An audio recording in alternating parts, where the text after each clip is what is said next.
Yeah. What it is, what it do. It's your man, King Eric, the media assassin. You are now tuned in to Off the Cuff Radio, episode 526. That track we just played right there was for my man, Black Poet, I Declare War. Simon Phoenix is out now in digital copies, physical copies, you name it. So go ahead and get that. So anyways, welcome to the show. We got a special guest on the line tonight, and this show is sponsored by Da Vinci Clothing, Cocaine Buddy Boy Entertainment, Fleetwood and the Cot Pickers, Jesse Boutique. Got my man T-Max with the facts in the building. What's good? What it do, y'all? So another wondrous Wednesday of Off the Cuff Radio. I'm your co-host, T-Max. Of course, your head pilot is King Eric. Before we get on the air tonight, the situation that happened.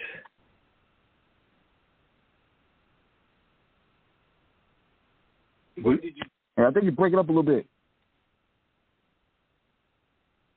Hold on 1 second. Yeah, I'm back on. Yeah, I'm back. Yeah. I had a little mix of that. Yeah, but wanted to say first and foremost for what happened with the shooting at Walmart, shooting at Walmart yesterday in Chesapeake, Virginia, my hometown. Our thoughts and prayers with the victims. It's serious out there. Stay prayed up. Be careful out there. And just protect yourself at all times.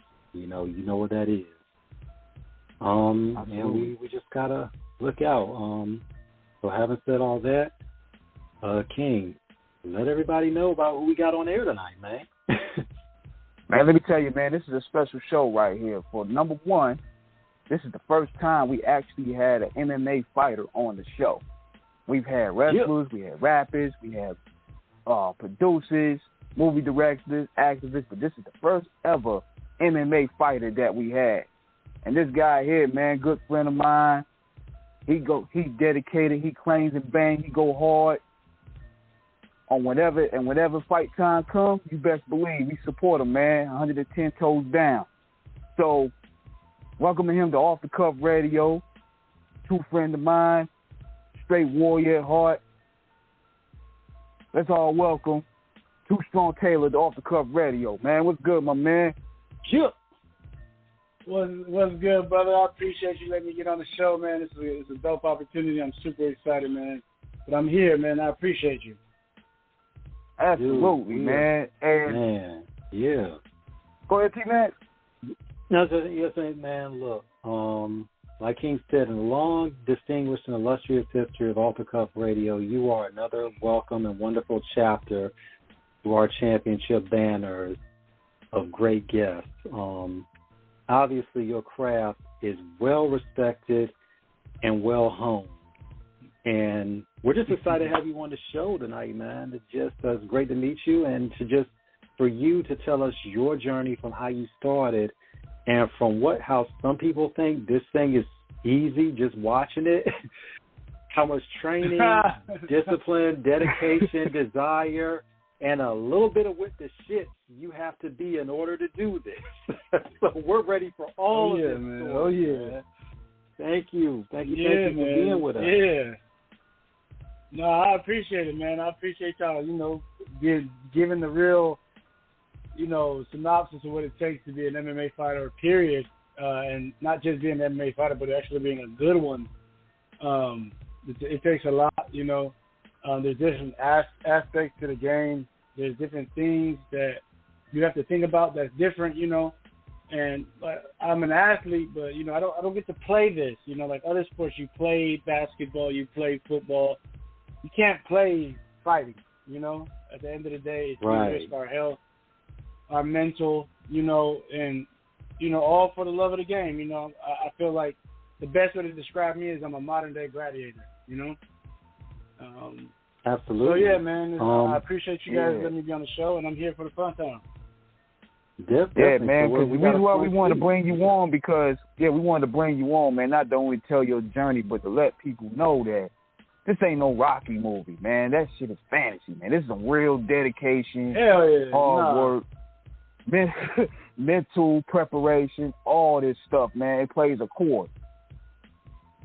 Yeah, that's 100% truth. I mean, it's everything from what you eat to what you put in, your mind. Like, it's not just what you put in terms of food, but what you put in your soul, what you put in your mind and how you go about your day. How you do anything is how you do everything. And I got that from my coach, and that quote helped me kind of like guide not just my career in fighting, but anything that I do outside. Because how you do anything is how you do everything, And so for me, it's a journey. There isn't any point to where I want to just say, this is the beginning and now this is the end and that's it. Like, the journey is probably more important than the destination. And I'm blessed to be an opportunity that I get to live the dream every day of, being a martial artist, but being a martial artist that's front of the hood, black, you know what I'm saying? Like, giving an outlook to a lot of the younger athletes, giving them something else to look up to and another pathway other than just the NBA or the NFL or the MLB or boxing. We got MMA now, some of the best champions in the world, got a whole lot of melanin in them. So I'm just trying to be a part of that path and do my thing. Absolutely. Yeah, the reason why I hit you was... Yeah, tell us about that. King. Yeah, I was going to follow what you was going to ask.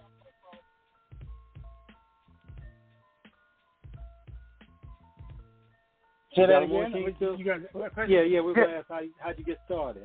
So I got started about, I would say, like 11 years ago, really, honestly, was where it kind of started. Like, I was in the military playing college football. I was playing college football, and I needed more scholarship money, and one of my coaches was the ROTC coordinator, and he suggested to me that, hey, man, if you want to get more scholarship money, and at that time I was married to my late wife at that moment. Well, I was actually in a relationship with her, but going to get married, and I needed more scholarship money because of my situation where I was headed to, and he had just provided the opportunity, like, hey, man, you should go join the Guard and join the Army. And during this time, when I went to basic training and everything like that, we had something called MACP. Now, I was born in Hawaii, raised all over the country, but the natural warrior spirit in me comes from, my hometown of Hawaii, the state of Hawaii, but my hometown of Waimanalo, where, in Hawaii we fight. Like, there's no guns, maybe nowadays, but when I grew up, you had these fish. It was like Friday, you had to run your one, and everybody loved BJ Penn and all that. So, like, in the back of my head, I've always wanted to compete or have like a fighting spirit.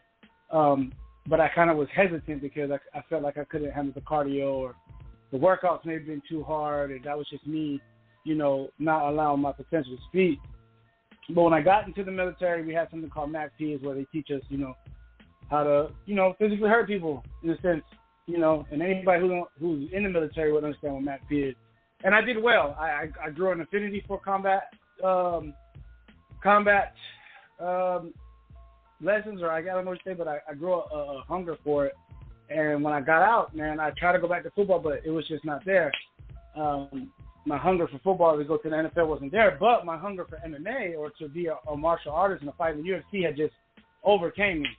So I started training in 2012 with Elite Training Center in Redondo Beach. Mm-hmm. That was my first gym, my first training partner. My first ever Muay Thai coach was Tiffany Van Solis. She's one of the best combat athletes ever of all time. She's a Glory World Champion. She is an absolute animal and has some of the best footwork in the world. And a lot of people ask me, like, oh, my God, man, for a heavyweight, for a guy my size, how do you move the way you do? And it's like, man, she taught me just movements and things that, most coaches don't really teach you in her style. And, I got to learn from her. Jiu-jitsu, I was with Tony Paczynski, if I say his name, but he wasn't a ground guy, so I can't, my homeboy Tommy Aaron, who's out in California still, he's a pro fighter right now. He was actually helping me do some stuff and teaching me little things here and there. I was really square in the game, though, but that was the first gym I trained at. And then I went over to different gyms here and there, but eventually I kind of went to Buena Park with Coach Eddie Childs, who's the UFC coach now. I think he coaches out in Arizona, with Henry Cejudo. So to see him and to know that I trained under him, he's another striking guru, and he's worked with some of the best, John Jones, a lot of my other guys I've trained with, like Henry Corrales and Bellator, just an animal. And so I was training with All in MMA for a minute, and then eventually I had to move to North Carolina just to focus on MMA full time. And that's kind of where my real journey began, because yes, I had trained at all these other places, but I didn't start to become the MMA fighter or really go past the boundaries of just training. And when I got here, and I would say that the school that really made the biggest impact on me was Hoist Gracie. They're called Hoist Gracie in Raleigh. Through the Masters, yes, Billy Dowie, man, the GOAT from North Carolina. Our gym before that was called Forge Fitness. And anybody who knows the community of MMA or anybody knows of anything about fighting in North Carolina, Forge Fitness and Billy Dowie is a household name. So I came up under him. Like, man, he really invested a lot into me, like more than any other fighter he's ever had to deal with. I was a little bit of a headache, coming from the streets of, Compton. It took a lot to not just make me a fighter. It took them to kind of introduce what it meant to be a man. And at this time I was married, I had my wife and, and everything like that. And I was trying to so focus on fighting. But they were doing other things, not in introducing me what it means to truly be a martial artist. And being a martial artist isn't just going out there and learning how to defend yourself or being able to hurt people in a physical way using these arts. It's also how you carry yourself as a human. That it's really true. Like, I don't go looking for trouble, but I'm, one of our biggest things is I'd rather be a warrior in the garden than being a gardener in a war. Warrior, yeah. I'd rather be a warrior in a garden than a gardener in a war. Ready at all times, and that's kind of like the motto that he had pushed me. He put me on Musashi. He had me reading books, but it wasn't just him. It was he was the overall guy, who had a lot of influence on me. And then another guy by the name of John Country Allen, who we were very, very close.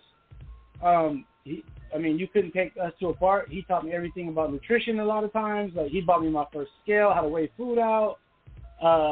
And he just was there for me as a brother. I'll never take anything away from, him and not give him his due. And then also Coach Ted Liner, who took my striking prowess to a whole nother level. To my opinion, I feel like I'm the best striker in North Carolina, one of the best in the country. I feel like I'm one of the best in the world. I just need the opportunity to go prove it. Most guys I've never really had a guy who would stand with me, except for one opponent of mine, his name is Caleb Harris. But he's a striker. Everybody, it was me and him were fighting, and it was just two giants that known for knocking people out or, making you dizzy. But other than that, I have no idea. I don't feel like when it comes to striking, there's many people better in the skill category. I just haven't necessarily had an opportunity to prove it. But anybody who knows me and knows my ability knows I am a striker through and through. And I'm consistently working on my ground game. But, smothering guys doesn't necessarily pay the bills. Knocking them out does. So thank you to those coaches. And I was with them for years. And then I believe in 2018,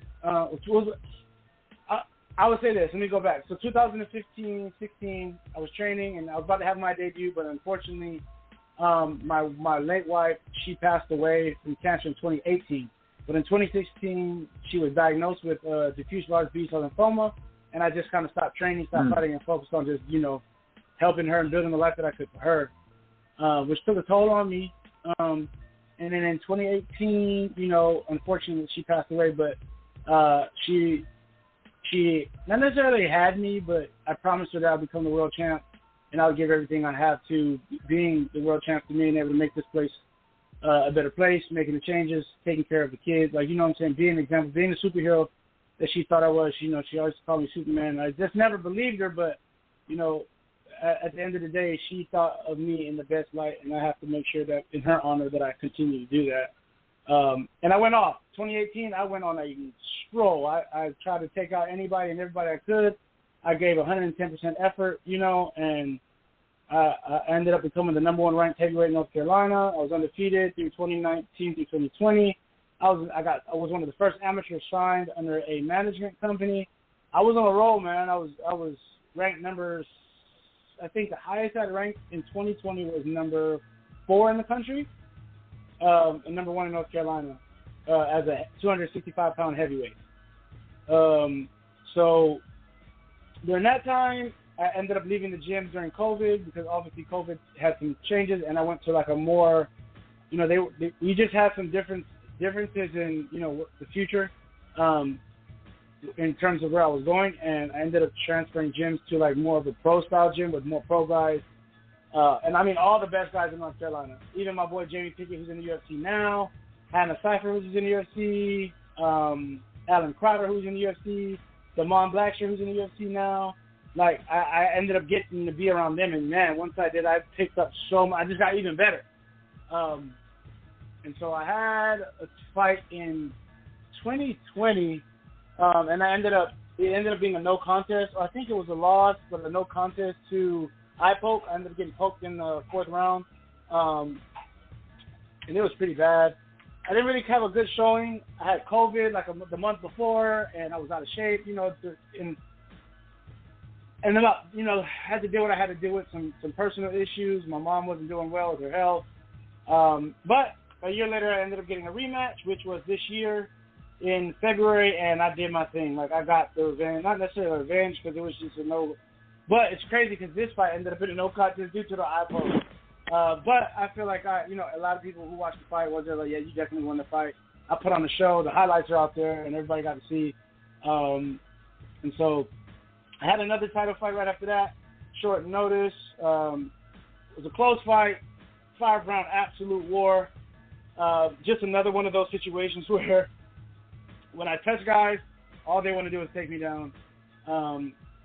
And that's kind of what it was. It was me trying to just keep getting up. And I rocked him in the 1st or 2nd round bad. But then after that, he was able to work his game plan. Everyone just take me down and smother me. But I almost had a submission. It was a good fight. We almost won fight of the night. But I didn't walk away necessarily with that W. But, I get the rematch in probably this year, which would be nice. And I'll be, in the right shape. But I'm still ranked number 1 in North Carolina. I think I'm number 8 or 10 in the country right now. But, I'm about to make my big pro debut soon. And North Carolina has a commission now, so we're able to have fights in North Carolina again. So that's kind of where I'm at. That's how I started and kind of where I'm at now. Just ready to just kill people this year, 2023.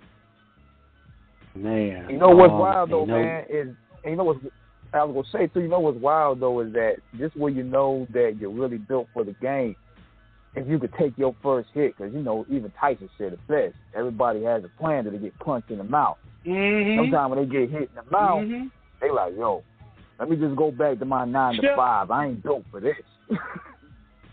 Yeah. I remember, I ain't going to lie to you, man. I remember my 3rd fight. It was against a guy named Devario Evans, a former Duke wrestler, state champion, all this picked out, and, he was having his debut. But he asked for the best guy. He said, I want the best guy in the world. The best guy you can get me. The best guy in the state. And the promoter was like, that you want him? He's like, that guy's like number 1, like experienced, like he's nothing to play with. And the dude was like, no, man, I want to test myself, man. If I feel like I'm the best, then I'm the best, right? And, for me, I kind of felt slighted. Like, you going to come for me? You sure you want, and if anybody's looking for me, you definitely going to find me. That turned me up, and in that fight, man, I hurt him bad. I didn't finish him. I wanted to, but I felt I wanted to get more cage work and some practice time in there because you don't get that much opportunity to fight and get the ring time. And I took advantage of it, man, and I hurt him bad. I was rocking him, socking him, and bobbing him, man. Every left, right turn, he was just getting cracked, man, and he kept trying to take me down. He was really strong. He was one of the strongest guys I ever dealt with who tried to grab me, but holding me down is very difficult. And it's not necessarily like an easy thing is to hold me down. And trying to hold me down for 3, 4, 5 rounds, you're going to get tired. And as soon as I feel like you can't do it no more, it's over for you, you know. And that's when I do my thing. And I think, and for that fight, it was awesome because that's the fight where I got like a lot of big recognition. A lot of the UFC guys was there, and after that fight, I got signed. You know, my manager Lamont was like, "That's what I wanted to see. You hurt, like I move fast. I got feet like a guy that's half my size. Like he definitely was happy, and that made a big difference in my life in terms of just being able to have somebody support me. But I heard that got bad, and he just never fought again. After me, I think he had a concussion. He was throwing up, and I was like, I kind of felt that after, but you know, like that's what you get for asking to fight me, and you ain't never fought before. And I have no issue with him, but you know, and I have no issue with he's a cool dude, but you know, like that was one of the situations where careful what you ask for, you know. And that's real. That's real, man. Because a lot of times, man, you said so much, and we want to get back to some of the things you said earlier, but we want to stay current in this conversation as well. When you're looking at it from a perspective, a lot of these people look at it from an end of what this fight game entails. Because like you said, we see the Paul brothers, we see Nate Robinson, we see a lot of people who are, now the Paul brothers, to their credit, did actually train in terms of boxing before they got in the ring, although there have been questions about their legitimacy. Because boxing, MMA is mixed martial arts, which is all forms of physical combat, from Greco-Roman wrestling to judo to karate to kung fu, through all of that. It's a hybrid. It's an amalgam of all styles. And in any style, you need to know exactly what you are doing in it. But the biggest thing is that, and no shade, you know, speaking ill of the dead, you know, with Kimbo Slice, you know, we saw the videos of what he did in terms of, you know, the backyard rumbles in Florida, but there was always the questions of, could Kimbo actually do that against real professionals? Just like with Brock Lesnar, you know, when he had that fight against dude, and, you know, who was the last second replacement, and then that dude washed Brock, who was a trained MMA fighter. You know, when you see a lot of... And what do people have to understand about, number one, the discipline that it takes to do this, and keeping it real, the imminent danger getting in that ring? Because when you in the ring, the gloves are off. It's go time. You got to handle it. Yeah, go ahead. When you, like, a lot of people think this is, like, a lot of guys, like, I've had a lot of guys in, you know, in my neighborhood and in the streets and young kids in the city, like, man, teach me how to fight, man, I want to go do this. And I have to explain to them, especially even my teammates now, like the young guys that I got now that I got coming up in my gym, I got some animals coming. But I have to explain to them, like, look, it's not as easy as you think. It can be, but you have to have dealt with lights, camera, action in a professional. I played college football. So I had a little bit of a background, and I was a Golden Glove boxer as a kid.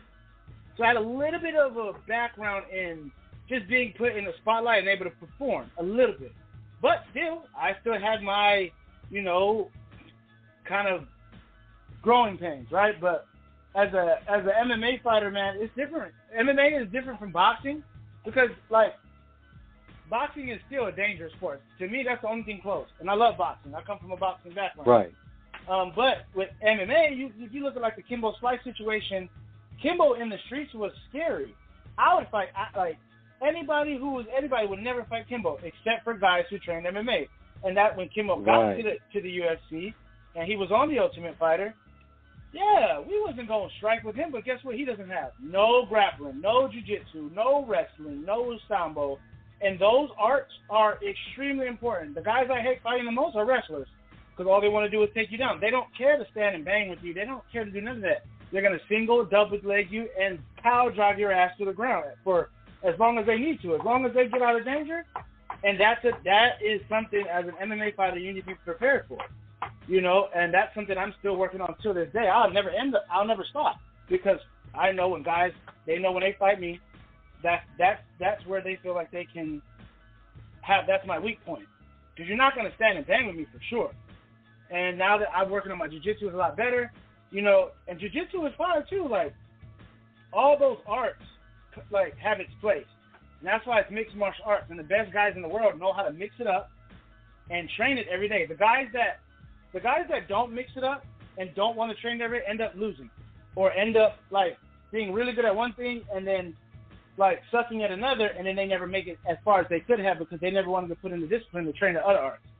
Wrestling is hard. Like, and any guy who's been on here, if you were ever a wrestler, you know what that wrestling practice is like in high school or in college when you gotta get your wrestling shoes on and get on that mat and do, 45 to 100 shots, sprawls and fireman carries, and it's ruthless. That's one of the hardest sports in the world. Then you got jiu-jitsu, which is similar, but it's a Brazilian jiu-jitsu art where you wear a gi, or you can do no gi where you're learning how to choke people or arm bar.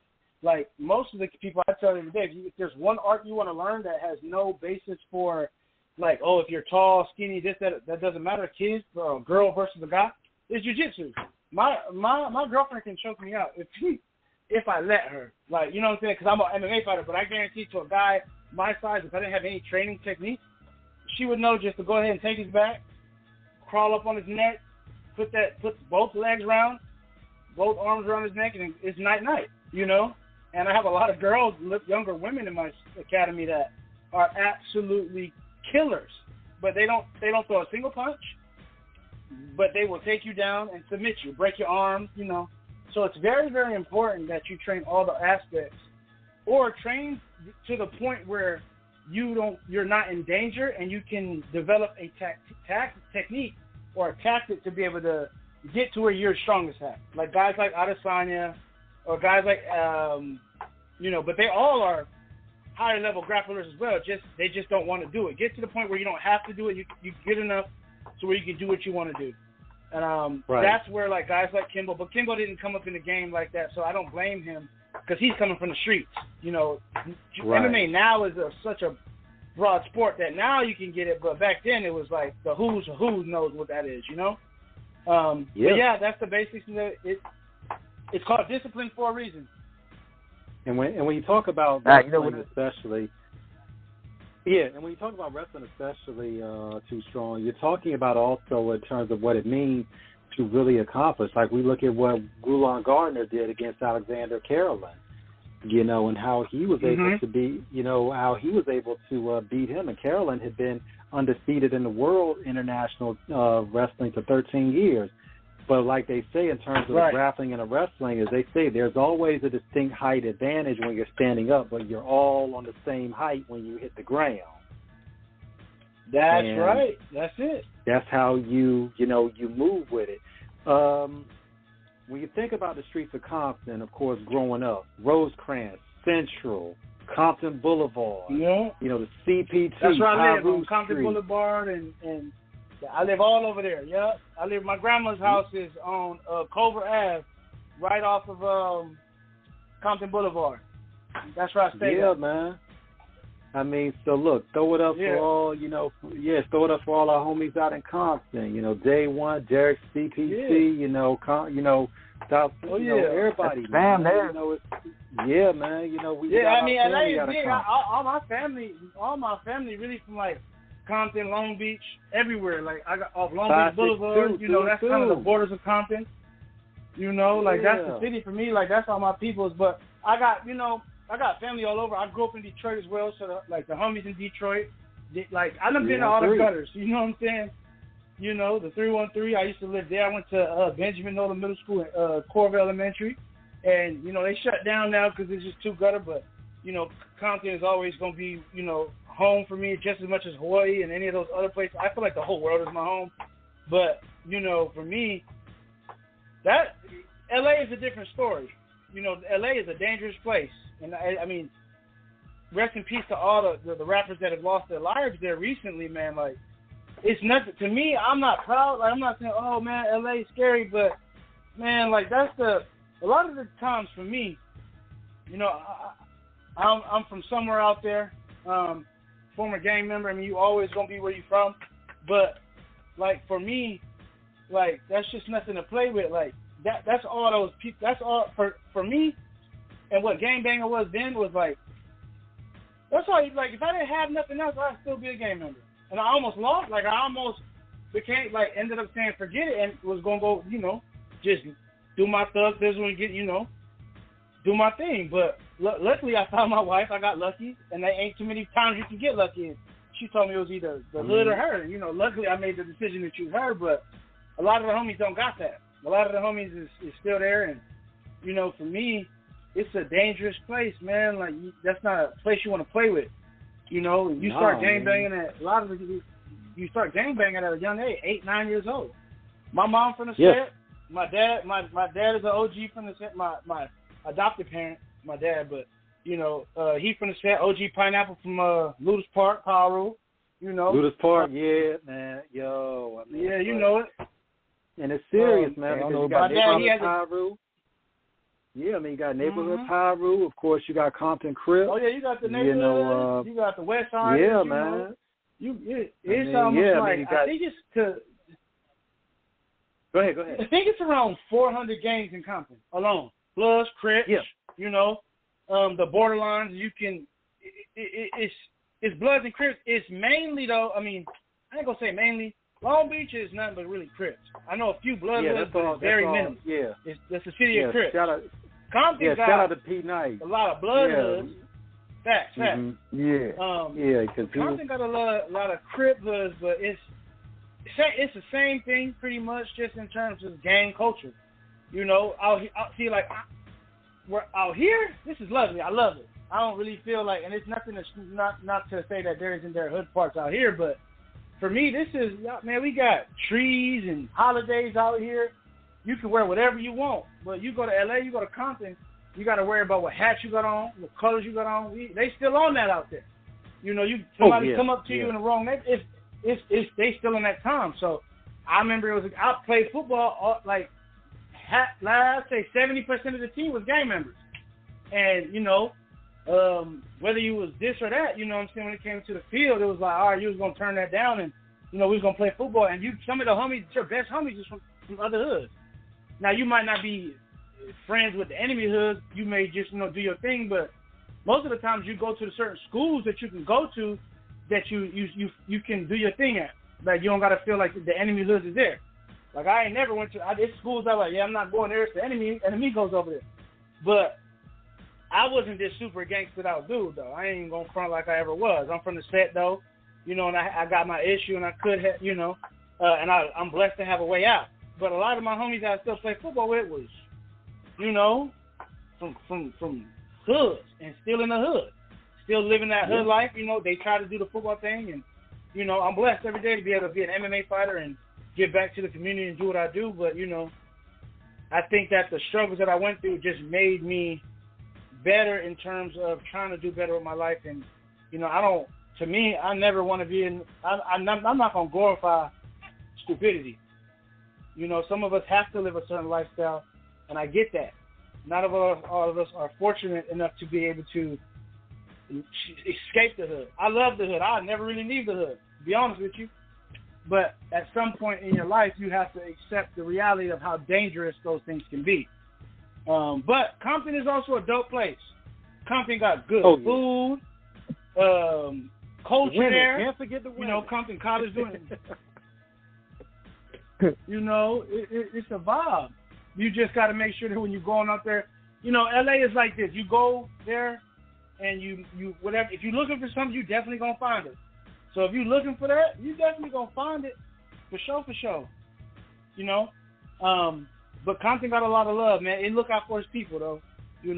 And that's one thing I love about Compton is like if you're from the city, you from the CPT, you trying to represent in a positive light, it's nothing but love for you.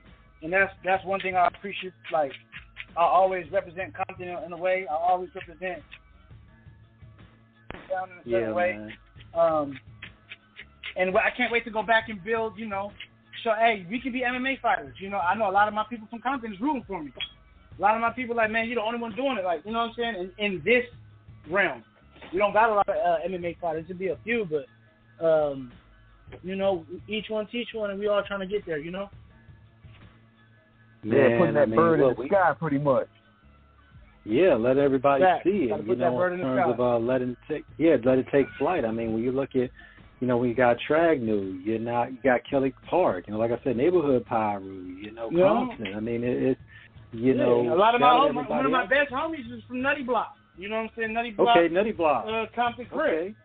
Yeah, one of my best homies. I think he get out soon. My boy Juju, we grew up in college, man, and he showed me the most love. I mean, I was at his mama house, and the homies, you know what I'm saying, they showed me love. You know what I'm saying? And a lot of my homies is I got my homies from West Side Paru, my daddy from Lewis Park. This hood's every corner is a hood. You know what I'm saying? You go to the swap meet, the Lima and Long Beach. It's basically the border of Compton, but it's so many hoods. It's too many for me to, off the top of my head. Man. I mean, can't forget Campanella. All my cousins. Campanella, I'm Samoan. I'm not. So my mom. I'm Polynesian, right? I'm Polynesian and black. My daddy black, but I'm Samoan. And in LA, Samoan is we big big like the Rock, like wherever Moana, whatever movie you want to call it. It's a lot of us, and we got our own hoods too. You know what I'm saying? Like Park Village, Compton Crip, you got the wax side and you got the dark side. The dark side is the Samoans pretty much, but the wax side is, whoever else, but it's still the same hood. But shout out to my homies from the Park Village because, it's really love in all aspects. I got a lot of homies or cousins or relatives from hoods 2 streets over. That's could be Crip, could be blood. Fruit Town. Got homies from Fruit Town. I live in my grandmother's house is in they call it T-Flats. It's a Mexican gang, but it's also I'm having some cooking, but YG Hood. Yeah, Treetop. You got Treetop. You got Fruit Town. Yeah, Treetop. I live right in the Treetop. Yeah, Treetop. TTP. 400 block. Yeah. I live right there in the trees. You know what I'm saying? Across the street is Cabbage Patch too. You got Cabbage Patch. It's everywhere over there. Yeah, I mean, of course, I mean, seeing your Polynesian, Samoan, and all that for for all of our brothers. Oh yeah, Booyah Tribe. You got to look at. Yeah. Yeah, you got to look at over at Carson. Carson Samoan Warriors that are another extension of Neighborhood Pyru. Shout out to Booyah Tribe. Red, rest in peace. Yeah. OG Cobra. Shout out to my cousin D-Boy. My cousin D-Boy rapping right now. He's from West Side Pyru and Barson. He's killing the game right now. He's turned up. So shout out to him. That's part of Booyah Tribe. That's the relatives. So, D-Boy doing his thing right now in L.A. and Boston and doing this with the West Siders, and they killing it, But, yeah, Compton, Long Beach, everybody connected. L.A., it's just like a big puzzle piece, but it's all connected. It ain't like difference is, I would say something like L.A. is kind of all stuck together. From Watt to Long Beach to Compton to Inglewood to Hawthorne, that's all connected. It's not separated like if you do LA and then you got maybe an hour where you got what's the city called? Like the Inland Empire or something like that, Riverside, and they got their hoods out there. Or you go to that's where Kawhi Leonard's from. I think he's from Inland Empire. I think Kawhi Leonard, he's from Inland Empire, as a matter of fact. Yeah. So LA has a big, influence on me, but I try to represent it in the right light. I stay out the drama and I try to, because I can't sit here and nobody can sit there and play gangster and then the next moment play humanitarian, Either you go do what you do and be what you be. So, for me, I try to represent the city, the people, my family in the right light and in the right way, and try to be a person of light for the kids to come, that they have something that they can do with their life and their future, and try to feed their families and everything. Absolutely. when you think about this, also too, look, you're definitely a gentleman and a scholar and all this because you're quoting Musashi, and I caught that reference because that's Miyamoto Musashi, the legendary Japanese swordsman. Right. That is actually who Hamaru for all my video game nerds, Samurai Showdown. That is actually who his character is based off of. The traveling swordsman. When you read the books about him in terms of his ingenuity, his savvy. My favorite story has to be the one about where he had a duel with a swordsman because this man is a mythic legend because he never lost a sword fight. He comes on a boat, right, and the swordsman, his opponent doesn't see the sword until they actually get to fighting, and Musashi actually has the oar that he paddles as his weapon, and he beats the guy. Right. Right. I mean, and for me, the favorite thing about Musashi for me was his mental, how he would influence. He one of the favorite stories where he showed up late to a fight. The guy was expecting him at like 2, 3 o'clock, and he ain't show up till 6. And what that did to his opponent was mental, creating the anxiety. Like, this guy's never going to show up. You got to fight, and you're supposed to fight at 2. You ready to go at 2, ready to turn up on him, and then boom, he doesn't show up for 1 hour, 2 hours, 3 hours, and you sitting there with all the anxiety. Now your heart has been racing, and you questioning everything, and your mental. And finally, you get there, your mind has not been at rest. And that's for me one of the things that I picked up was your mental is the strongest thing you had. If you were 6'5", 280 pounds of pure meat, just strong muscle, just an absolute warrior, but you had no brain, what could you do? But if you were a quadriplegic or whatever, or even had something like MLS or something like that, like Stephen Hawking, your brain still allows you to do amazing things that can also change the world and make it a better place. So for me, that the value of what your brain is so much more important than what your body can do. Now, your body's important, and that's the thing that I still, value. But for Musashi and the legends of combat sports or combat or fighting arts, period, is the mind is the strongest thing, man. Anything that you tell your mind, your body doesn't know. Like, your body is stronger than you allow it to be. And so it's just you just need to have your mind strong enough to be able to tell your body what you need to do. And like you said, man, like Musashi is just one of those guys that is just it's legendary. You look at the tradition that you've come into strong in terms of, representing, your Samoan and Black heritage, which you are so unapologetically proud and should be with in terms of representing. When you look at some of the greatest fighters in MMA history, I mean the list: John Jones, Anderson Silva, Tyron Woodley, Israel Adesanya, Ngannou, Rashad Evans, rest in peace, Anthony Johnson, Rampage, Quentin Rampage Jackson. When you look at the trajectory of your career, of what you have aspired to, when you look at how, for a lot of times, as you said, because you want the next generation to understand that while football and basketball are good, and baseball as well, that there are other avenues that are an outlet to showcase an academia of achievement, to show an outlet of another expression of talent. For our children in general, how important is it for them to understand that there are no limits to what they can accomplish in terms of what they are striving to be, no matter what constraints, as artificial as they are, that society tries to put upon them? Oh, that's a great question. I think it's extremely important that we start to identify the dynamics of, what we're capable of. Especially in our communities of Black and Brown, we've been fed for years subconsciously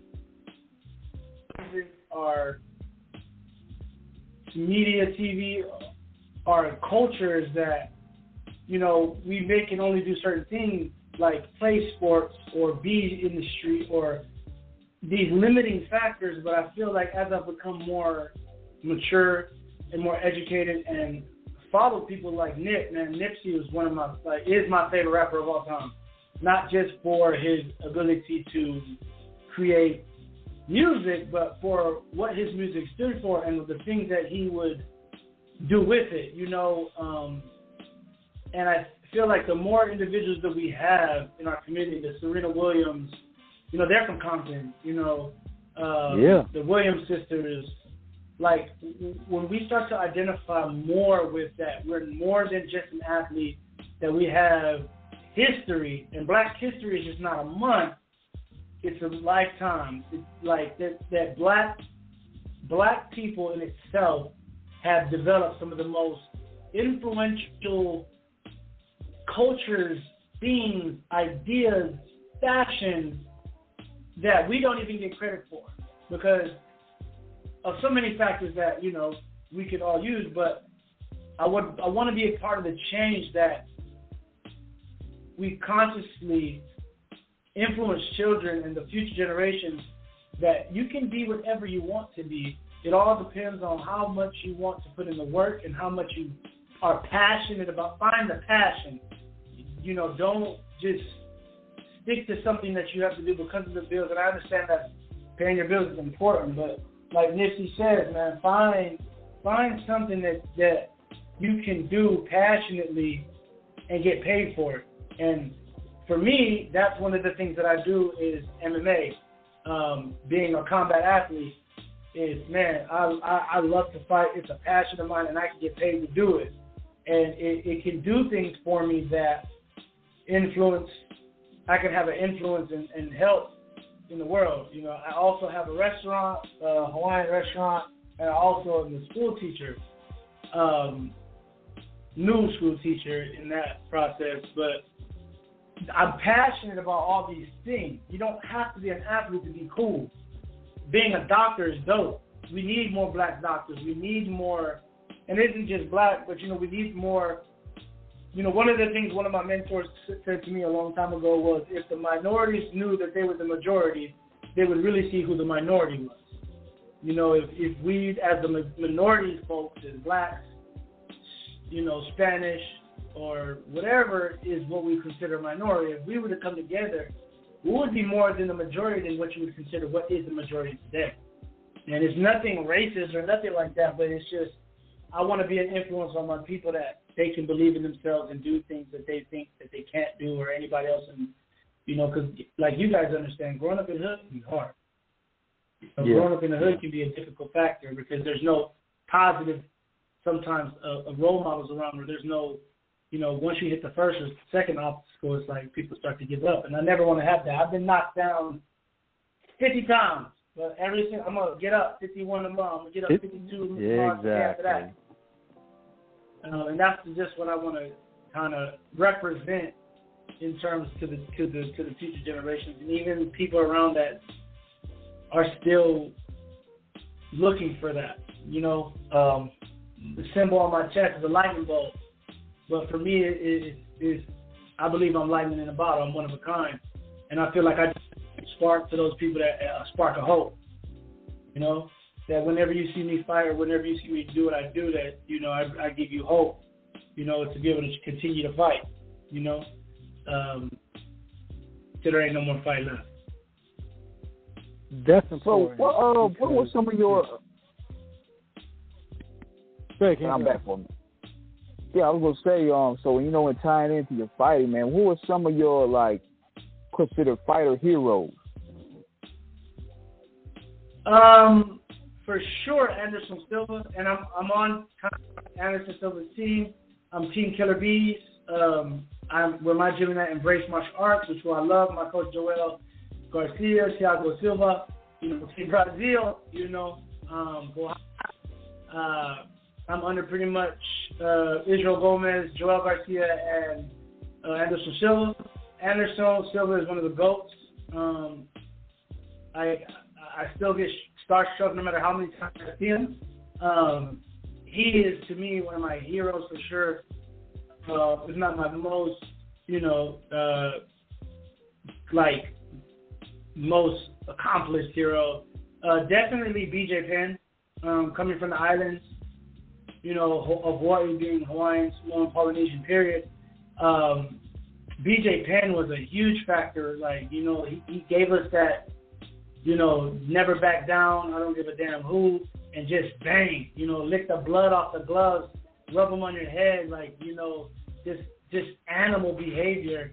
You know, BJ Penn is somebody I look at as a huge. I have a BJ Penn, a gift for me from my brother Tony. He gave me a gift of BJ Penn gloves and hand wraps and a sign and like a frame, and I love it so much. It's one of my most prized possessions.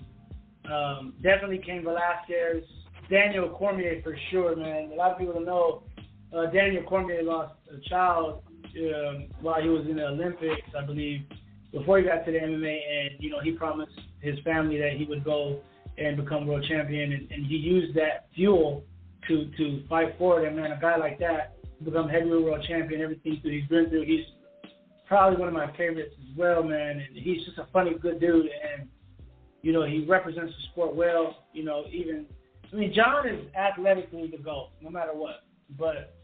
And I'm never going to speak negatively necessarily about him because I don't know him personally. But on the cage, in the cage, he's the GOAT, and he's an absolute warrior. And I watch a lot of his films. And Demetrius Johnson. Oh my God! Talk about, I think, the greatest fighter of all time, just off of pure skill. It don't matter about ticket sales, this and that. I mean, just crazy talented and ability to mix everything together. Demetrius Johnson, sure, Anderson Silva, Cain Velasquez, TJ Dillashaw, obviously Conor McGregor, for egotistical reasons, but you know what he's done for the game in terms of money and putting us on. You got to give love to Conor.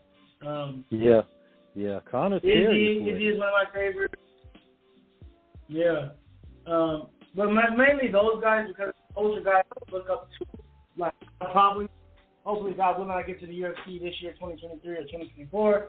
I'll still be around. I'll probably, if I could, I'll fight John Jones tomorrow. I'll fight Ngannou tomorrow. I'll fight anybody in the UFC. But those will still be around. So it's like Drake said, you work so hard to where what's the line to your idols become your rivals. So at some point, you know, if it's in God's plan for me, then, you know, I'll be fighting Ngannou or whoever the champ is. It don't matter. Curtis Blades, and who I met was a great dude. Nothing personal against him, but if I had to fight him for the belt, it's go time. And nothing personal, you know. If people are make it personal, then that's good for me because that's my money in my pocket. But yeah, man, those are the guys I look up to and really value what it means to be a martial artist. Definitely. When you talk about the guys, who are some of the women in the game as well? Like, you got the girls like, I'm saying, Ronda Rousey. You talked about some of the women you trained with, and Ronda was known for that arm bar. She catch you in it, and you were done. You know, being a judo champ. I mean, of course, Holly Holm, of course. Yeah, you know, Chris Cyborg, all of them. I mean, Cyborg is my number one. I have a wild look. Anybody who knows Cyborg, anybody who knows me, that's my girl. I have a MMA crush on Cyborg. I don't care what nobody says. That's my girl, and I love her. I think she's just the best thing in the world. Cyborg, I'm absolutely in love with. Amanda Nunes is a doll. Nunes is doll. Yeah. The GOAT. That's the real lioness. That is the doll right there. She is an animal. Definitely Holly Holm. Definitely Thug Rose, man. She's an inspiration. I love her. My favorite girl fighter back in the day was JJ, Joanna Gentry. I can't mess her name. But anybody knows MMA, JJ was her striking. I used to watch her striking, her breathing patterns to learn how to breathe when I move. She had crazy footwork. I would say Amanda Nunes, Cyborg, Holly Holm, JJ and Thug Rose. So especially Thug Rose. When she DJed Thug Rose, like, man, that's a emotional moment, man, to see what she's been through and to see her, I love Thug Rose, man. But Cyborg is my baby for life. I mean, and that's something. I mean, when we look at the phenomenon, of course, with MMA, Too Strong, we think about, because MMA's really been going back over 30 years. Shout out to Dana White, the UFC, what he started with it. When you look at some of the older fighters like Ken Shamrock, Tank Abbott, and all those guys, thinking about when you look at the history of it and where it's come to now, how do you feel about where? Because we got to remember at one time, King is definitely an aficionado of this as well. While my knowledge in it is, casual, but still respectful of it. King, remember that time that, you had people trying to say it should be banned, because people really thought that it was like, really, because it was so new. Yeah, politicians out there. Yeah, politicians out there who were speaking on it. It was like they were comparing it to cockfighting. Yeah, human cockfighting. It was. I mean, back in the day, it was gold. It was pure mayhem. Now it's regulated. There's rules. Back then, it was, bro, you could hit people in the nuts, and you could gouge people's eyes out. It was hard, but then they got together, and then Pride. Yes, one of them, it was crazy. People dying. I mean, it was crazy. No, I believe, but then that's how jiu-jitsu became so good, because of horse racing.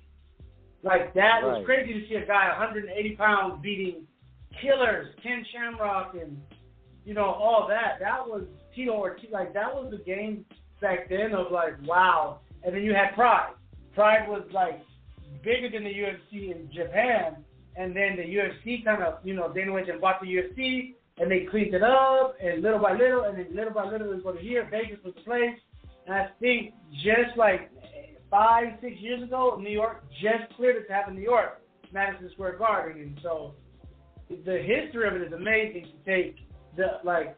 It's literally gladiator sports. This is it. We're the modern day gladiators, because we just don't use weapons. We don't try to kill each other. We try to kill each other in a weird way, but like, a lot of us have families. A lot of us are. I'm a family man. I have 2 beautiful black children that I love, plus a whole bunch of kids that I claim that ain't mine. But I'm at the end of the day, I'm a family man. Like, I'm excited for Thanksgiving tomorrow. I'm cooking. I'm excited because I'm a warrior in a garden right now. So for me, I'm at peace, and I get to do this as something I love. But, a lot of people used to have the stigma that, MMA fighters are killers.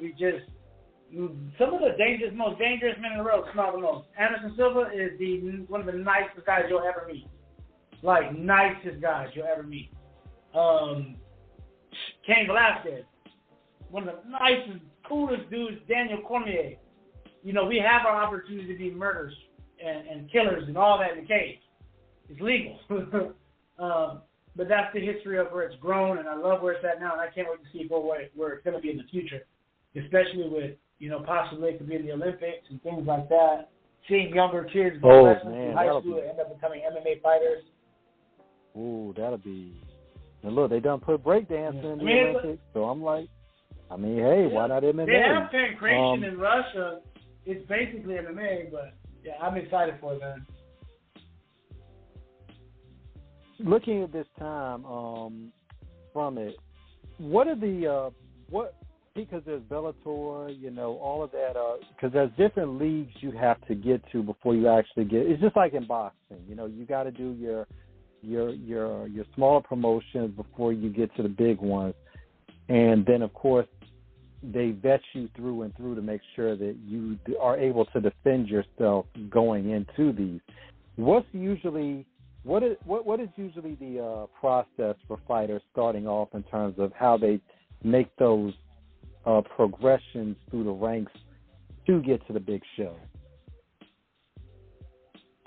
So basically, like, how you would start is like how I started. Like, in most people, you don't really just jump to the pros unless you're like a professional athlete, like like CM Punk did, that's something very, very rare, and that's basically just money players. So basically, you start off as an amateur MMA fighter or boxer or whatever, and you start off with your amateur career. You start training, and then you do like small shows, like or you can do what they call smokers, where it's like it doesn't go against your record, but you just go and you kind of have like a small thing. And then you go to have an MMA fight. Now, when you're starting to have like your debut, you start to develop like your coach, you have a team, and it's really cool. It's like you get on your smaller shows, your regional shows in your area, and promotions put on. Some of these promotions have all amateur fights. Some of them have pro and ami fights. Some of them just have pro fights. And they're all awesome to go to, whether how good or not, because like the last 4 fights I've had have all been championship amateur titles, which like that we're just one of the best amis in the country. We're just waiting to go pro type of thing. And I'm getting ready to go to have my pro debut. But now when I have my pro debut, I'm back to 0-0. Everything that this is it, and this is where records count. Usually you start fighting on the regional shows at a high level. Like Next Level Fight Club is probably the best show I know of in North Carolina that has pro and ami, and they take really good care of their fighters. They look out for them. They do I'm talking about have everything professionally done, from the weight, making the weight, to your blood, to your doctors, to the cage is big. Like, it's dope, man. Global Legion in South Carolina, Miami, they do really good. Fight For It has probably the best ami show other than Sparta. You get on these regional shows. Now, when you start to win, like, I know we're talking to my manager what the plan is, but it's when you turn pro, you usually get a manager. You know, because they're going to be the ones that have the connections to like the UFC and Bellator, or ONE FC. Those are probably the big three: ONE FC, Bellator, and the UFC. It's all a promotion. It's like playing basketball. You have the NBA, you have the G League, you have Drew League, all these different things. But the NBA is the one, right? The UFC is where you want to be, and luckily I have teammates that are in the UFC, and I have guys that are like under my management that Lamont Chappell, shout out to him. Man, that's a bad dude right there. And you just win. The more you win, the higher opportunities you get to fight better fighters. And if my division, and I'd say the one below mine, which is the light heavyweight division, are the divisions that need guys the most. So because it's very thin in those divisions, there's not a lot of big dudes that can really fight at 265 pounds or 205. A lot of guys usually go to 185 pounds, 170, 155. Those divisions are stacked.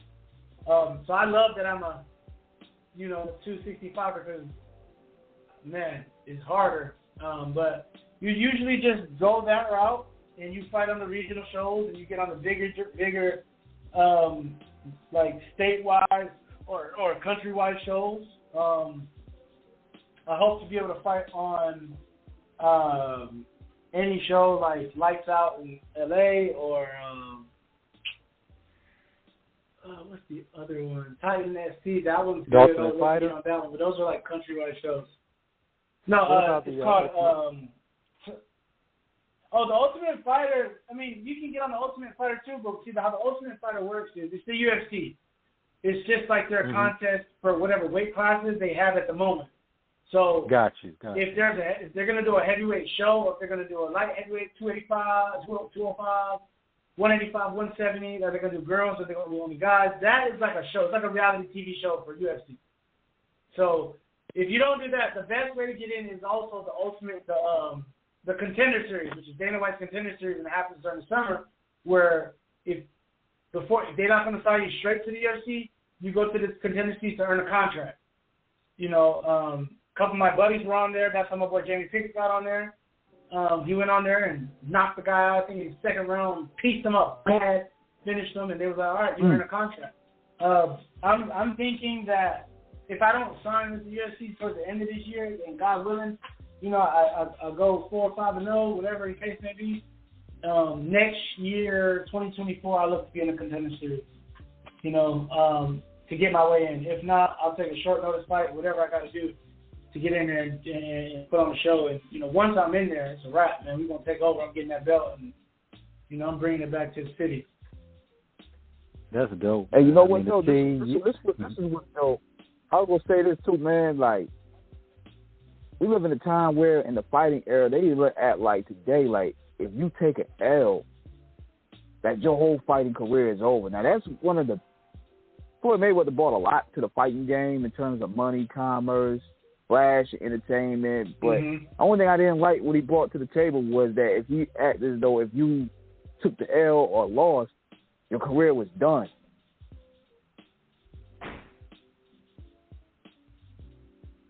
Yeah, like if your career was done and that you can't really recover. But see, what I like about what you is like, yeah, you took your losses. Yeah. Now, go ahead, finish. I'm listening to you.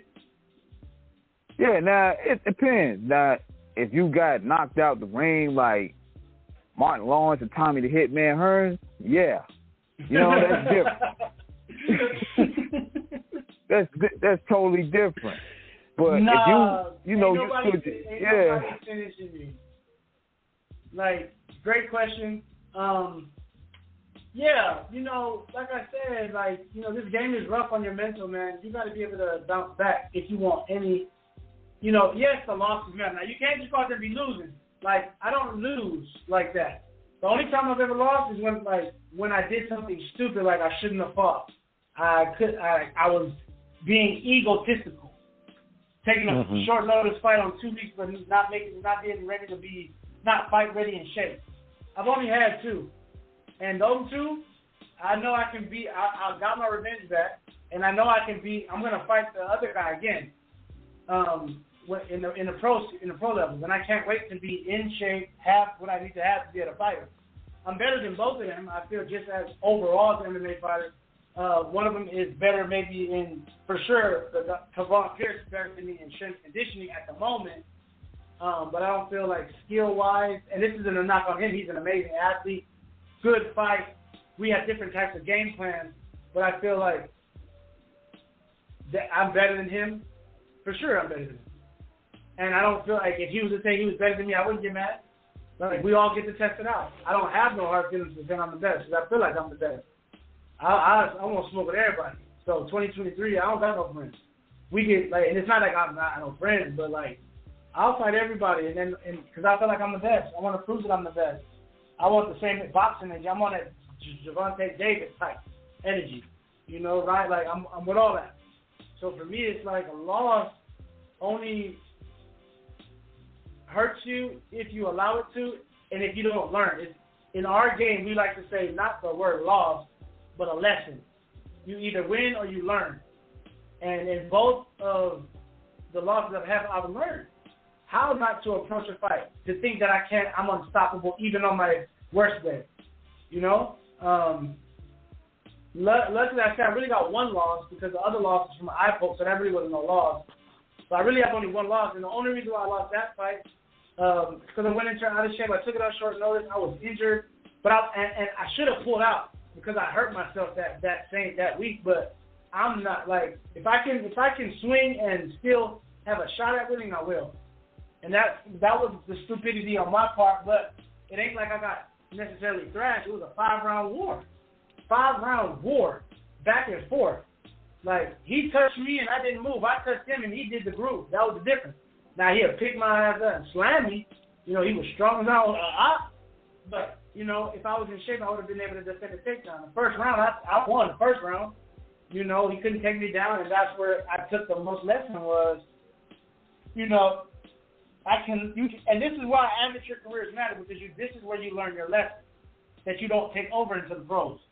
But now that I'm fighting for money and fighting for the UFC, I'm not going to do stupid stuff like be out of shape or not be in the best shape of my life or fighting when I'm injured or like not having a coach or like those bad choices.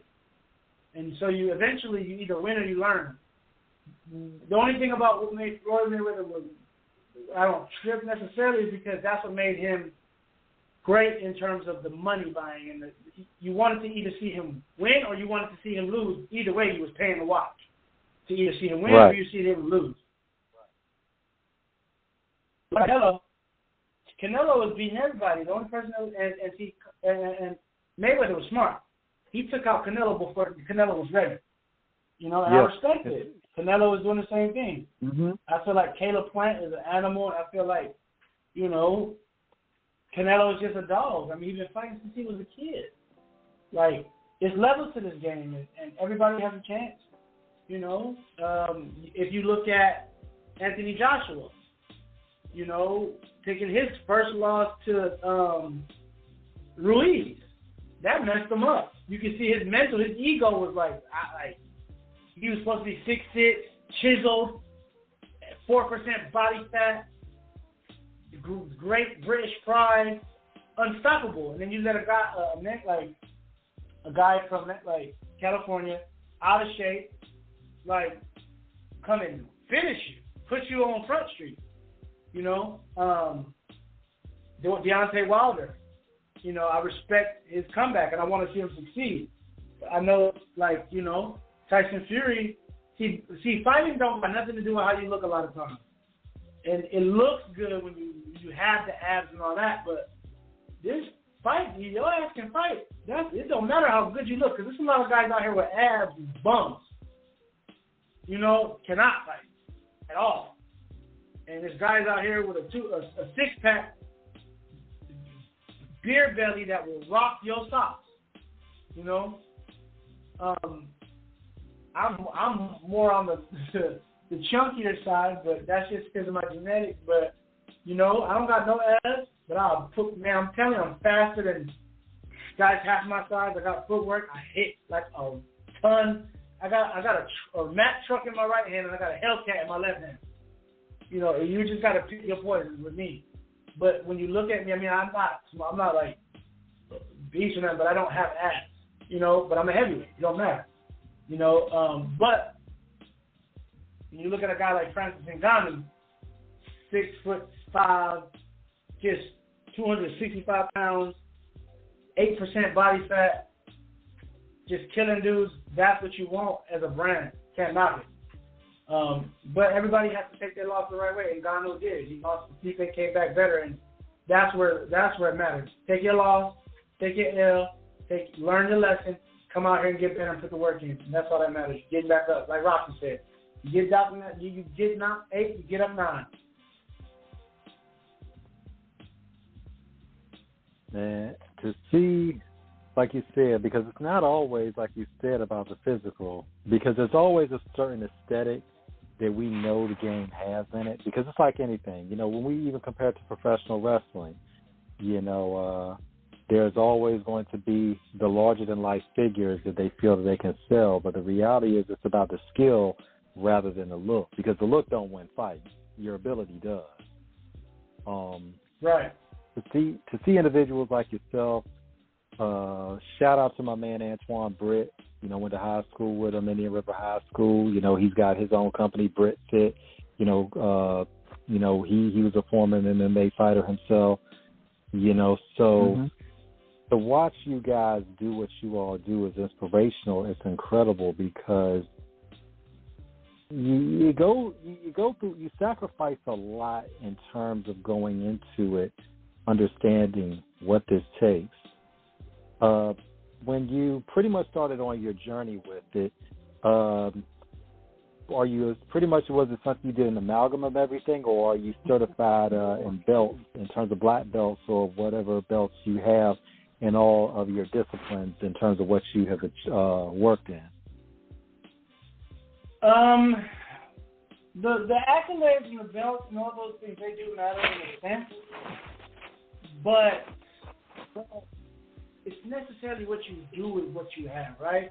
I can give you all the weapons in the world, but if you don't know how to use them, it's almost pointless. You feel me? For me, I don't care to be a black belt in jiu-jitsu at the moment. Eventually, I will get it, but right now, I just want to focus on being the best athlete or grappler I can be. And we all have different styles of grappling. Some of us are aggressive, some of us are smooth tacticians.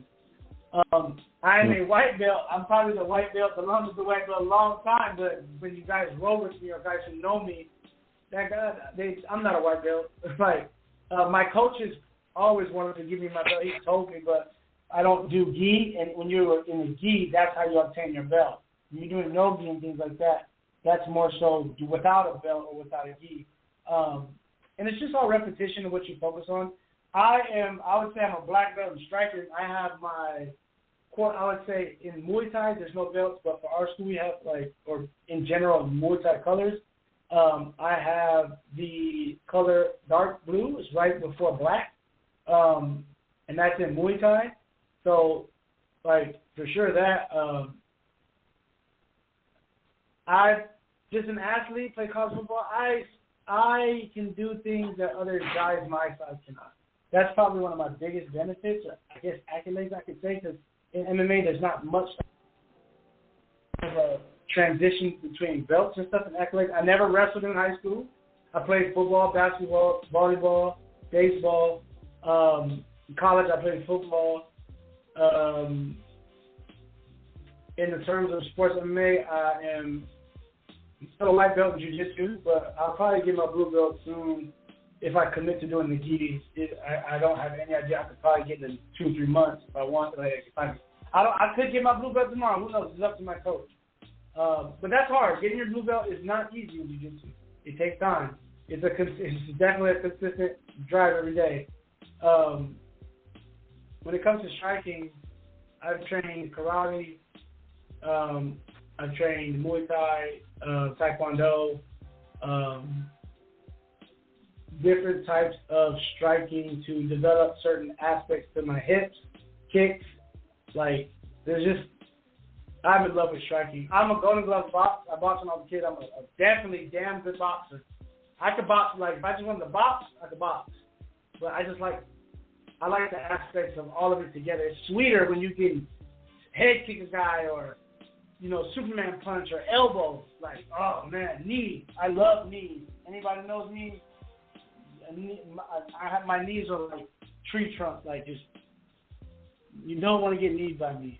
But yeah, it's different, man. Fighting is such a crazy thing because you can have all the accolades but don't know how to use them, and because you have to put it together. You have to be able to. It's like cooking.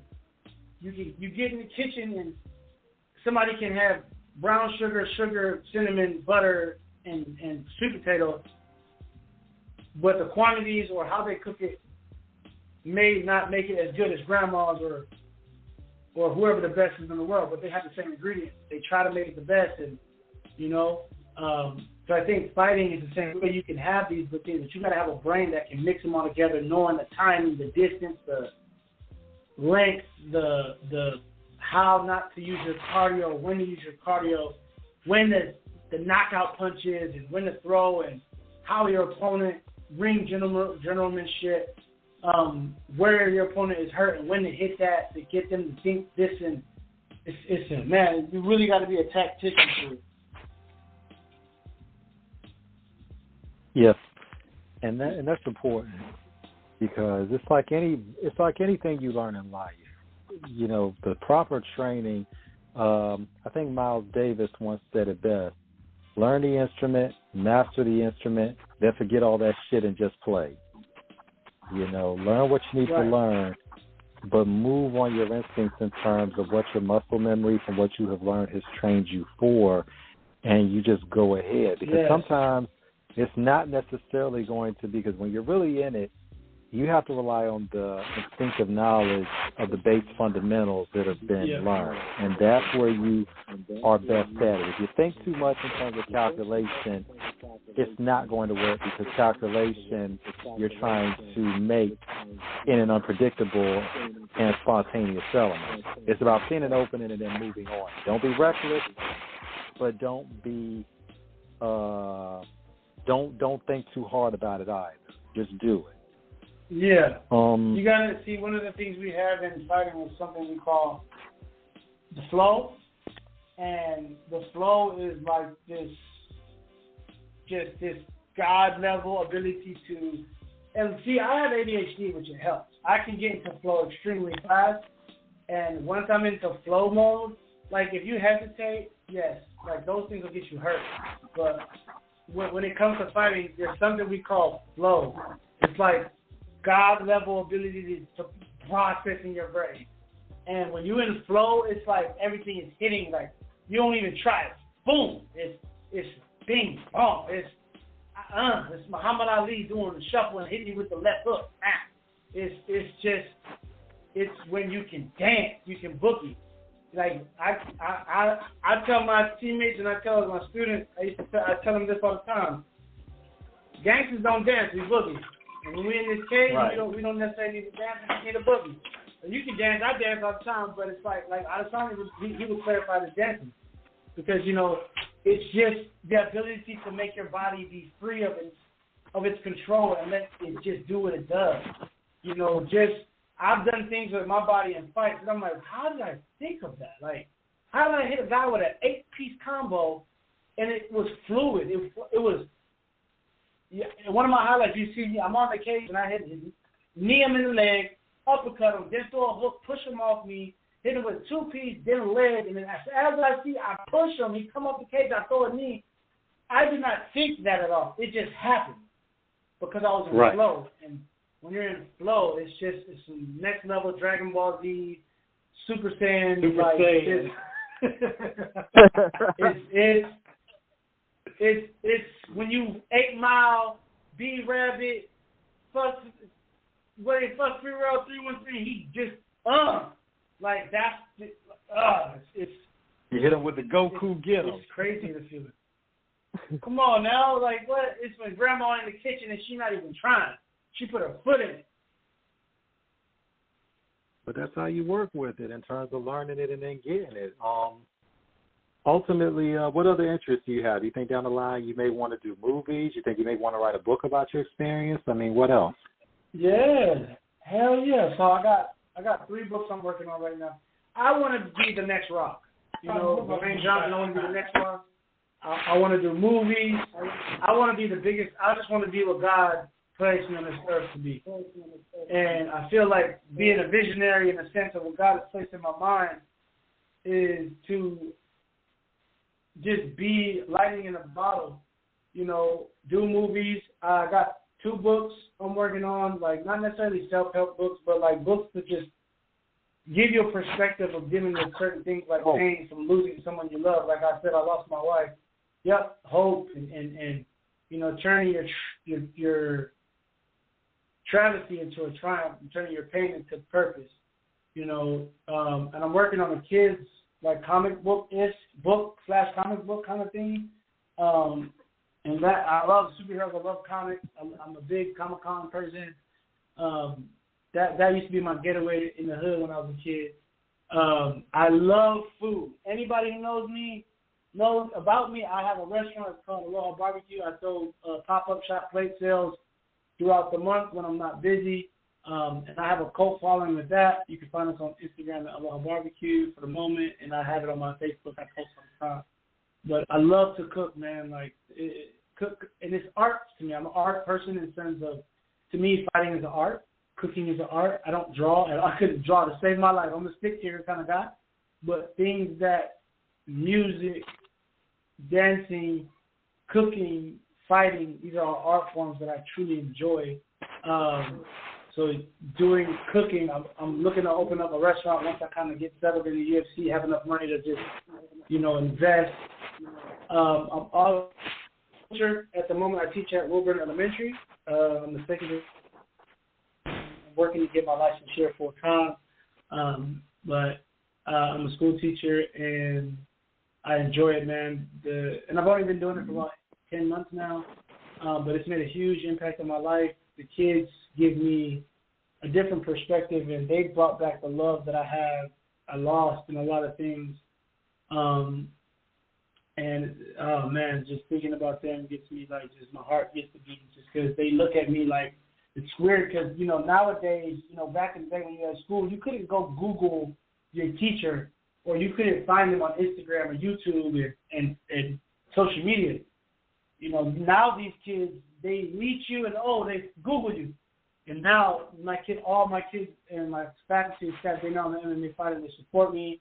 They got my merch. They find me on YouTube, and these kids, man, it's like they're genuinely interested in the best side of you. You know what I'm saying? And it's such a blessing, man. And these kids, I have a new reason to fight, man, and it's amazing, like the love that God put in my heart and my life through these children. So I look, even if I get to the UFC, I'm probably still going to be a teacher just because I love it. It's a passion project, and it's also another way to see kids see that, hey, you can be whatever you want to be as long as you put in the work and time and the effort and never give up. So yeah, and that, I have my own foundation. It's called the Too Strong Together Foundation, the TSC Foundation. We look to give back to women with cancer, kids with cancer, and we like to do events like give back to the community, school supplies, stuff like that. I'm looking to do big stuff in 2023. COVID kind of slowed some things down, but looking to get the foundation up, back and running big time to be able to give back to my community. Yeah, man, I'm just a person of the people. If whatever I can do to allow God to use me in whatever way, fashion, or form, that's kind of what I want to do, man, in a positive light. Because I came a long way, man. I was a very troubled kid, made a lot of bad decisions, but through the people that are in my life and the people that are around me, they've been able to allow me to see past that, see past my mistakes. And, like me and my boy, the King Eric over here, man, knowing him for a minute, and I appreciate him a lot just because we've always had just good energy and good vibes, man, through just being around each other for so long. Just meeting people like him in the community and having this opportunity just off of, showing love is a beautiful thing. So that's something I want to continue just being impacting the world and impacting my community, man. Definitely, that's what it is, man. That's what we do, man. It's like bringing people's journeys into the forefront to our audience. So I know you for a minute. I know you had a story to tell, and plus you putting on for the city and you putting on for Compton as well. So you merging both of those worlds together. So I was like, man, it's only right. And plus, you are first MMA fighter. Man. So why not? Right, that's facts. That's facts. And I'm telling you, man, like, y'all, like, I'm telling you now, like, I'm gonna shut the city down with this game. Because, we don't have any NFL players here necessarily. We don't have any NBA players. That's in Charlotte. So I'm competing with the hockey players, you know what I'm saying? And I don't know some of the rappers here, but I'm in tune with some of the rappers. My boy Gianni, shout out to him. My boy Gianni, man, killing the game. Lyrical, bro. Lyrical to the T. That's my brother. My aunt, she owns 5 barbershops in the area and a cosmetology school. Wanda Short, she owns Cheryl's University, and she owns Billionaires Barbershops in Triangle Mall, Cary, Midtown, another one in the Raleigh area. I don't know the plaza it is, but it's near the Wake Med Hospital. But she's a big influence in the community, and I mean, just to turn up in the city this year, like, I got homies that's running the club, like running the clubs and food spots. Like, we don't turn up because we got too much talent in Raleigh not to. We got too much dopeness going on. We got too much love, and I'm looking to be on billboards and shutting down, the convention center.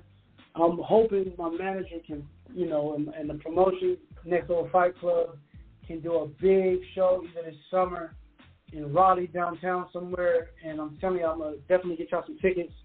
Y'all come to that. It's going to be an experience. You'll want to go to every MMA fight after that. Like, it's crazy, man. I mean, it's when you was in school and you see them fighting in the bathroom or fighting in the cafeteria, it was lit. Now imagine you can go out, drink, dress up, take a woman with you, your lady, or your man. If you want to take the kids, you can. You get you some VIP tickets, some ringside tickets, and you enjoy yourself, and you see 8, 9, 10, 11, 12 fights of some of the best athletes in the world, in the country, putting on a show. And I mean, I just remember I'm addicted to the oohs and the ahs. You know, when I'm rocking somebody, I'm like, and the crowd is going, ooh. I remember my first fight, I had a finished TKO second round, and I couldn't really hear because I was in the moment, but I heard the crowd after I won finished them, and they were screaming, oh my God. It's such a crazy feeling when you hear people screaming when you're about to knock somebody out. It's intoxicating, you know. Adrenaline rush. And I can't wait to bring that back to Raleigh, man. Hey, you know what, though? I was going to ask you this, man, and maybe this is just me. Because, you know what really sets the tone for what you would consider to be a good fight is what is considered to be chosen as ring music. Because, you remember how Tyson had Welcome to the Terror Dome when he walked to the ring, and he had people just tripling in their boots. Now I just feel like, the fighters today just got a lot of this goofy shit going on, man. They be picking some of these goofy songs, and I'm like, how can you get in the Warpath and God body mode when you beat somebody up? And they over there playing on. It's different, bro. I'm victim to that too, just because it's branding. You want people to be able to vibe, and we're in a new age. It's not as rugged, thuggish as it was back in the day with them. Now you have guys that, I'm a school teacher. I'm a school teacher in the day, and I'm a ass whooper at night. So you try to build a brand where you can make the most money and the most influence. I come out, I kind of let my fans choose my walkout music sometimes. I'll have a certain set of music, and I'll put a vote on my Instagram and let people choose. Sometimes it's wild stuff, but it's also trying to mess with the mental of your opponent. One of my favorite fighters, Tai Tuivasa, come out to the Titanic theme music. He has come out to Cyndi Lauper, Girls Just Want to Have Fun. But he loves the fight. He loves a good, crack. A good crack against the jaw. I'm kind of like that in a sense, but I'm more in tune with the crowd, building up the show. My walkout, I have a specific walkout every fight because that's how I'm coming. I walk out to my cultural music. It's called Hawaii 78. It's one of our singers singing a traditional cultural song that talks about our island and who we are as a people. And when you hear that, the horn, and you hear that come out, and then boom, I throw a mix in there and I throw a song in there, people love that, and they expect that every time I fight, and it's become a brand thing, and that's kind of basically what that is. I wish I could come out to, Fight the Power or something like that that's lit, but, it's just, when I fight in Raleigh, I already know the song I'm coming out to. In the UFC, when I headline the UFC, UFC Raleigh, God willing, man, I'm coming out to P.D. Pablo's Raise Up, and I get emotional. I cry when I hear that. I envision it in my mind because I know what that means to people. Hopefully if I fight this year in Raleigh and I come out and fight and coming out to Notorious, Conor used to come out with that Irish joint and then come out with the Biggie. I feel like I'm gonna do that with my cultural music and then come out with the Biggie joint, just because people are gonna attract to that.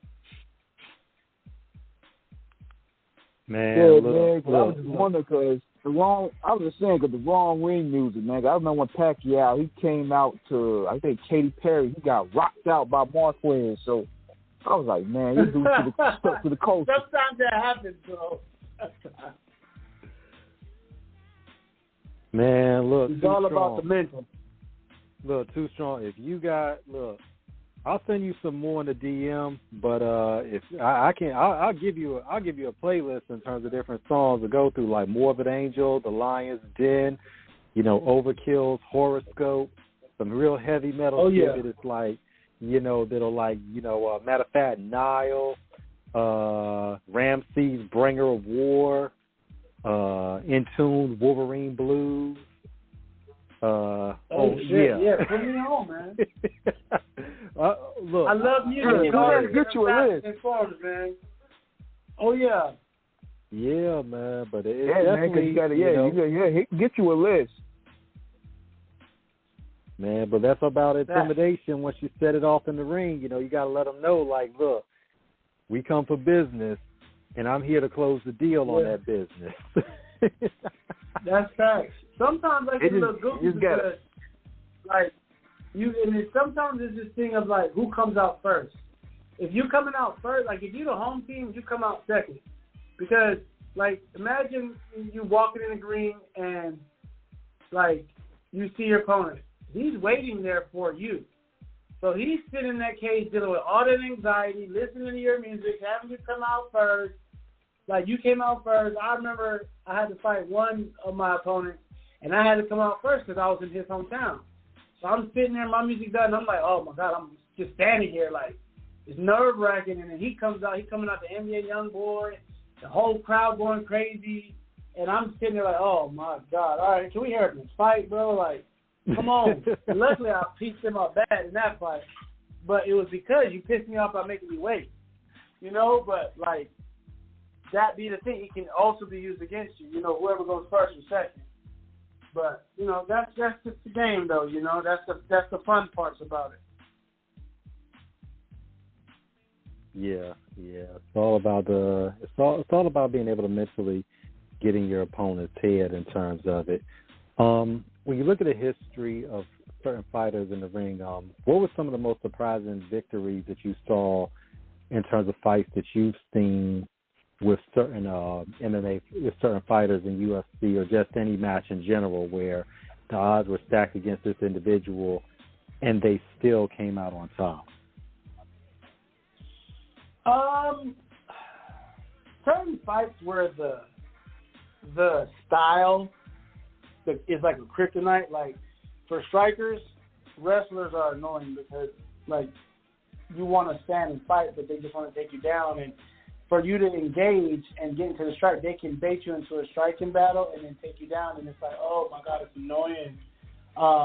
But I've seen Anderson Silva finish Chael Sonnen with a triangle in the fifth round with like a minute to go after he was losing a whole round.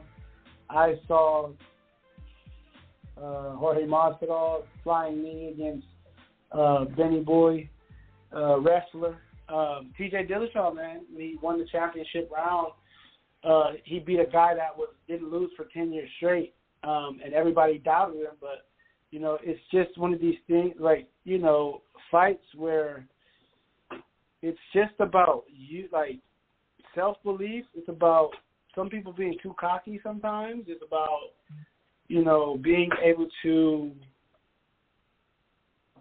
manifest your effort and hard work and put it on display. Make your movie come to realization, A lot of fights I'm not necessarily surprised because, like, study fighting and I understand it and, like, nothing necessarily surprises me.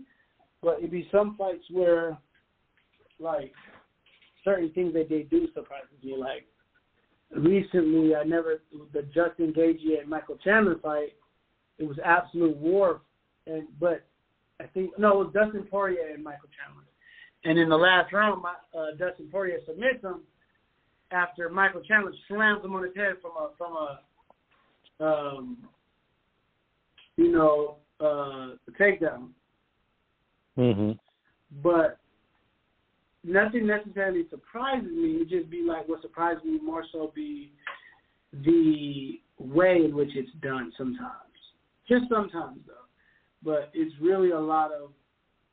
It's just it's a game of chess, man. That's basically what it is. Well, absolutely. But yeah, man, we got to probably wrap it up shortly because we running a little bit on time, man. But definitely, man, feel free to name drop everything. Man. I gotta go finish cooking too, man. Yeah, feel free to name drop where people can follow you on, where YouTube channel, social media handles, all that stuff. Yeah, thank you guys for having me. It's an absolute blessing to be on the show. I love what you guys are doing. It's dope. It's just such a blessing to be here. You guys can, anybody who's listening, anybody who hears this, you guys can find me at 2 Strong Taylor. That's TOO Strong Taylor. At Instagram, I have a Facebook with that. YouTube is 2 Strong Taylor. My TikTok is coming. Content is coming on TikTok. You can find me at 2 Strong Taylor on there as well. Twitter, you can find me 2 Strong D.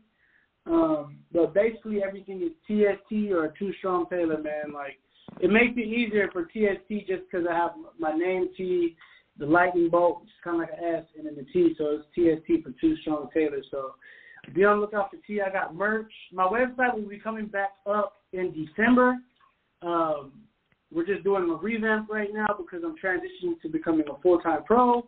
But that will be tstnation.com. And you can find me there.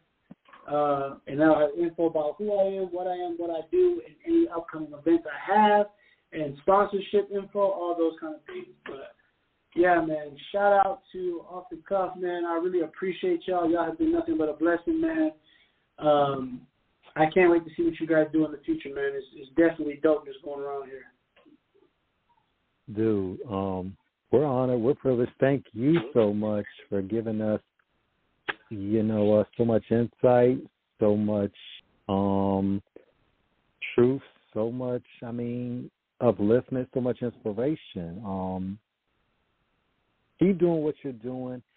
Keep being an inspiration and blessing to others. Keep fighting strong as the heartbeats of your heritage. Never give up, never give in, and always realize you fight to win at any cost. So just keep doing it, man. We support you all the way, and you're welcome back anytime. I appreciate you, brother. I look forward to being here on the show more, man. And stay tuned for 2023. I got y'all some tickets, man.